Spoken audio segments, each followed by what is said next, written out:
আমরা সরকারের পক্ষ থেকে আশা করছি এবছর 15ই জানুয়ারির মধ্যেই সবগুলো পাঠ্যপুস্তক শিক্ষার্থীদের হাতে তুলে দেওয়া সম্ভব হবে।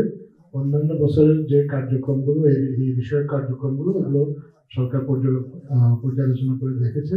আসলে গত 5 বছরে কখনোই মার্চের আগে সম্পূর্ণ বই শিক্ষার্থীদের হাতে তুলে দেওয়া সম্ভব হয়নি। সরকার এবার আশা করছে যে 15 জানুয়ারির মধ্যে এই কাজটা সম্পন্ন করা যাবে।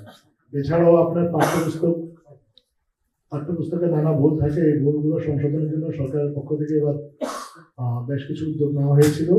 123টা পাঠ্যপুস্তকে বিভিন্ন শ্রেণীর ভুলগুলোকে শনাক্ত করে 226 জন শ্রেণী শিক্ষকের কাছে আপনার এগুলো পাঠানো হয়েছে। তাদের কাছ থেকে তাদের মতামত নিয়ে ভুলগুলো সংশোধন করা হয়েছে এবং এই সংশোধনের পরেও কিন্তু আসলে পরে দেখা গেছে যে কিছু ভুল থেকে গিয়েছিল।